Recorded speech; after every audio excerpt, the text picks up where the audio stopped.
The title of our paper is Pandemic as an Opportunity, Teaching English in a Digitally Divided Environment. I am Solanki Chakrabarti. I am a PhD scholar in the Center for English Language Studies, University of Hyderabad in India. My co-presenter is Roshan Pradhan. He is also a PhD scholar in the School of Economics, University of Hyderabad, India. To introduce our paper, so the pandemic did not have a uniform effect on the student communities in India.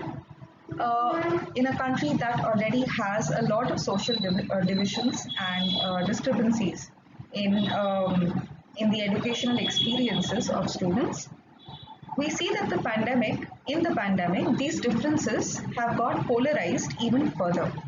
On the one hand, we have one student community in distress due to a lack of a stable internet connection and also a lack of adequate electronic devices to access their classes.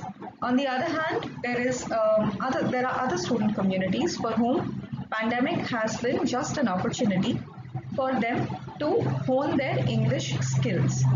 This pandemic has the absence of physical schooling has just given them the gift of time in which they can hone their English skills that would help supplement their main academic career. So our paper takes forward the work, qualifies the work of Jean Agnon and David Faust and Richa Nagar, and studies the disenfranchisement that will ensue in those student communities who cannot access English education, English learning skills, etc., due to the digital divide during the pandemic. We would be doing that by looking at my tuition, private tuition experiences with school students belonging to the international curriculum in India, and we would be seeing the English skills that were taught in the classroom, how they would supplement their main academic endeavor. We have done this in 3 steps. In the first step, we have highlighted the unequal access to education that already existed in India, the key indicators for the same and the data about the same have been found from a few reports. Some of them are a national sample survey, the 75th round, then the district information system of education report 2019 to 20, and the national achievement survey, which is NAS report 2017. In the next step, we have critically analyzed the English teaching material that were used during these sessions, and we would analyze the pedagogic principles that were involved in the process. What were the desired or predicted outcomes to be followed after use of these materials? And in the third step, we assess the skills that were cultivated by the use of these materials against the learning outcomes that were designed by NAS pre-pandemic. Now, the learning outcomes of NAS were designed for students of corresponding classes belonging to the national and state board. So, these were done in the fields of mathematics, social sciences, EVS, language, etc. And a comparison between these two would help us to understand the precise difference in the desired learning outcomes of the two communities.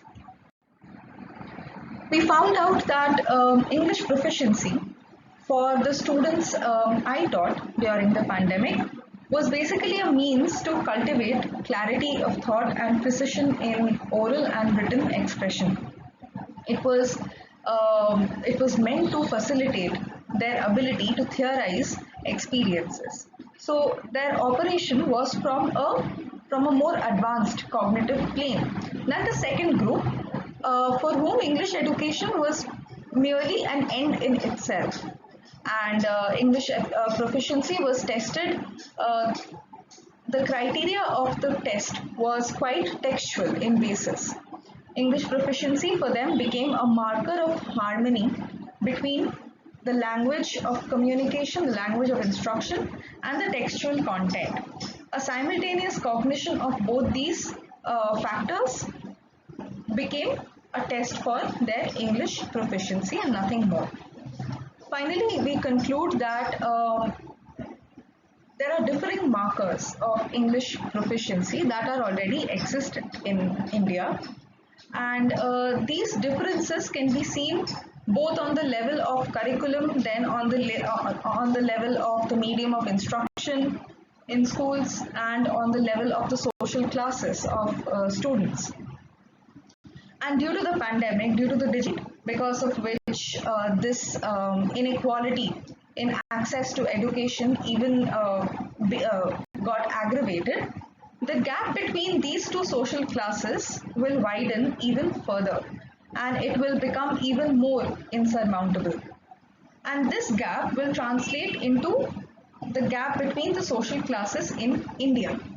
So the cycle of disenfranchisement that we began in the first slide would continue, will aggravate manyfold, and it will become even more difficult to curb this, to overcome this gap, now that the pandemic, after the pandemic ends in the new normal.